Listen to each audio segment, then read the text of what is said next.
Gwen Griffiths, South Africa.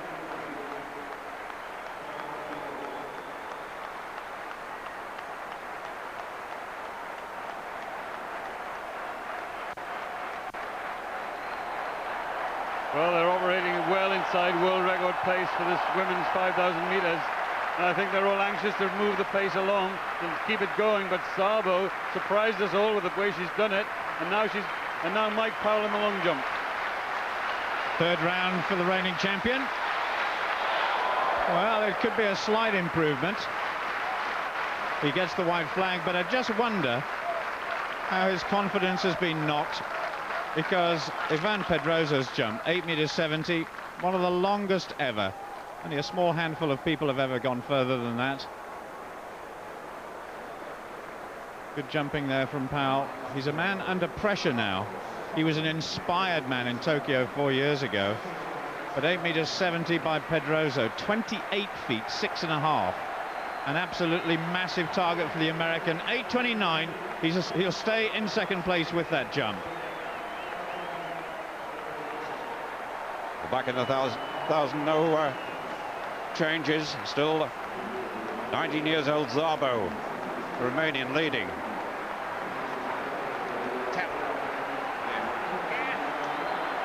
O'Sullivan, Barsosio, Ribeiro, Chariot, Radcliffe, Coises, Panchukova, then Vedland, Fedartov. 5.61, working hard, 17 years old.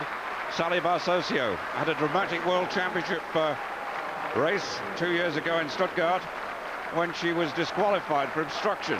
Got a very wide arm action, but eventually reinstated. And she led the Stuttgart 10,000 meters by 10 meters before being caught in the closing stages. But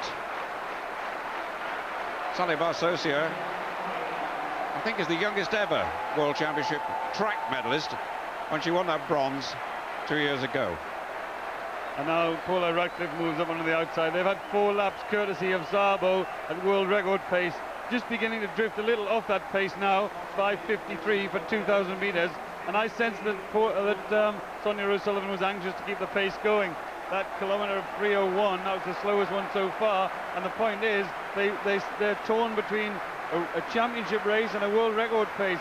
Sometimes that affects one way or the other. And I think it was a wise move of Sonia O'Sullivan not to take the lead there. But it's an impressive run by Paula Radcliffe, running alongside the young Szabo. They've competed against each other many, many times. And actually, Paula Radcliffe is not overawed at all by the presence of the world record holder in this race.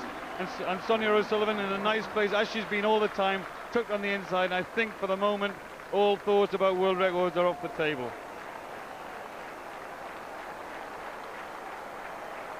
Under 7 laps to go. Paula Radcliffe, member of the Bedford Club. In fact, her mother manages the Bedford cross-country team, I think. Coached by club members there. A little bit of bumping and shunting going on.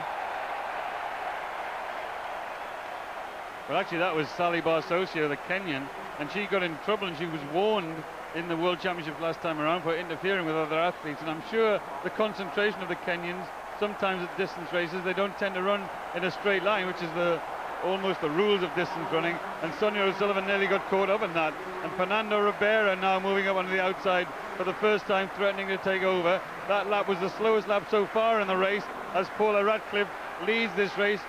I'm not sure she wants to try and lead all the way, but I think it's a good idea for Paula to keep the pace going, to keep a consistent pace, and as she said in an interview, to keep a true, honest race.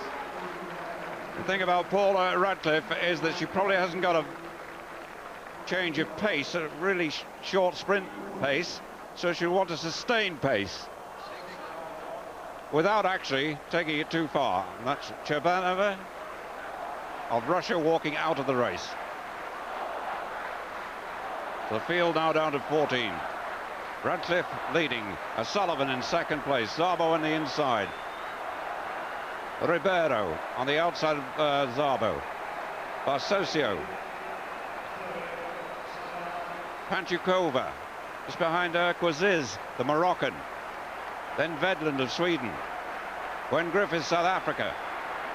Pedartov of Romania.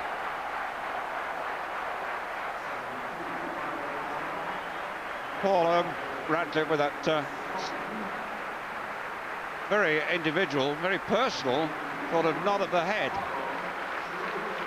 It certainly is a unique style, but it doesn't propel her very well from point A to point B, which is the object of the exercise. You don't win prizes in this sport for style, you win them for power and for stamina and for speed. Sonia O'Sullivan in the right place as Fernando Ribera on the outside begins to threaten with 5 laps to go.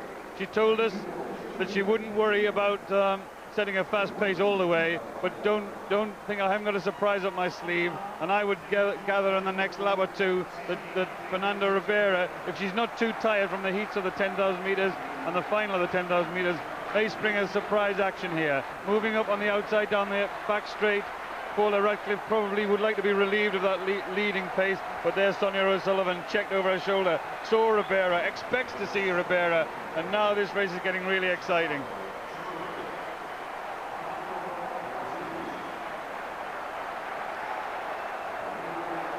I think most of the athletes there must know that O'Sullivan, on paper anyway, should be the fastest finisher. I went through 3,008.58.